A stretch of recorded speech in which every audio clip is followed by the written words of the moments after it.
temps sur les ordres et devant la partie pour ce prix des Philippe.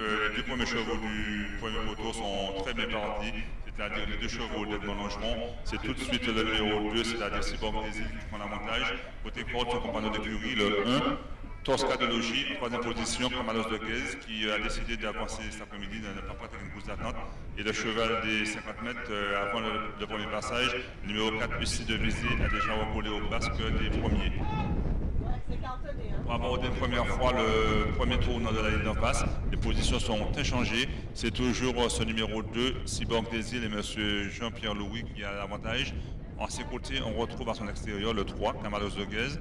Le numéro 1 suit en troisième position, Tosca de Logis. Et le numéro 4, donc, qui fait les bras à son driver. Le driver est en plein de ressources. Ferme la marche en serre-fil, en position de serre-fil. Au milieu de la ligne d'en face, les choses, positions échangées, les positions sont figées. Toujours le numéro 2, Cyborg des Îles, suivi du 3, Camalos de Guez. Du numéro 1, qui est Tosca de Logis, et le grand favori, le numéro 4, Lucie de Visée, qui se retrouve en position de serre-fil et fermant la marche.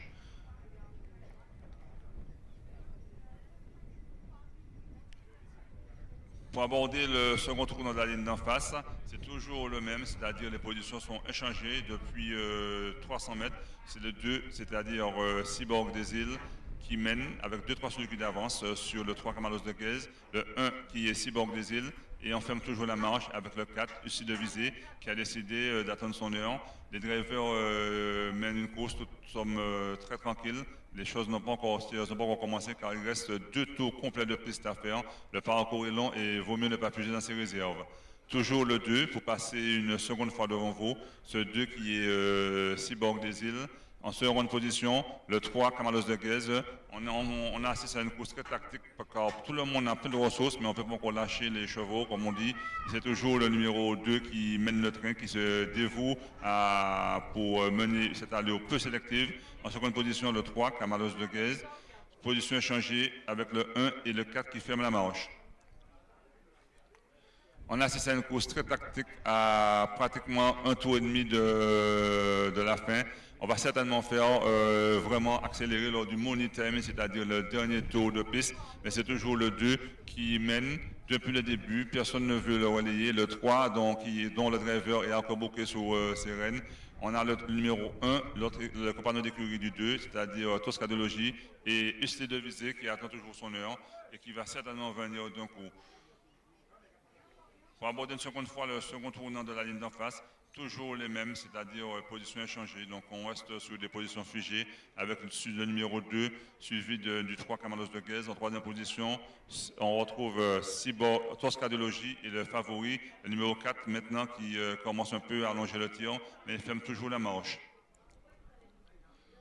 Pour sortir du tournant et aborder une troisième fois la ligne d'arrivée, c'est toujours le 2 qui mène benoîtement, suivi du numéro 3, Camalos de Guez, le 1, les positions sont échangées, et en cercle, le numéro 4 qui est Usty de Visée. On assiste à une course très tactique et très sans à-coup actuellement, les positions sont échangées. On va assister à un sprint, on va entrer dans le money time, c'est-à-dire le dernier tour pour allier ces 3850 mètres, et c'est toujours le 2 qui mène, suivi du 3 qui fait les bras à son driver.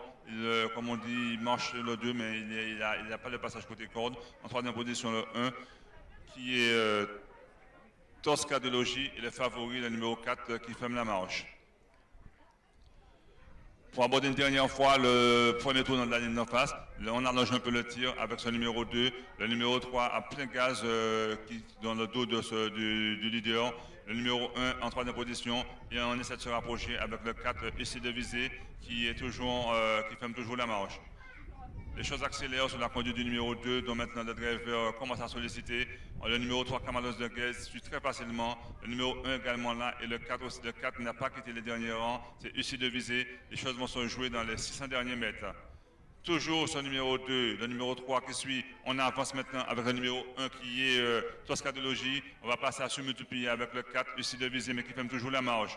On vient d'un coup très vite avec le numéro 3 Camalos de Guez qui compte le numéro 1. Et maintenant on vient en troisième épaisseur avec M. de Visée. On a rétrogradé avec le 2 qui mène depuis le départ, c'est-à-dire Cyborg des Îles.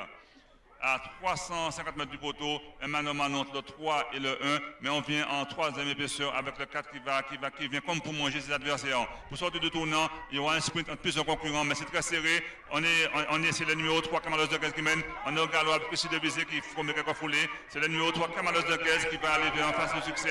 On finit fort avec le 1. Le numéro 4 a été remis, mais aux abords du poteau, on finit très fort avec le numéro 4. Mais il semblerait que ce soit le 3 qui remporte pour le 4. Il y aura une enquête commissaire parce qu'il y a eu quelques foulées de galop de ce numéro 4. Donc avec les provisoires, victoire du numéro 3, Kamalos de Guez. C'est une arrivée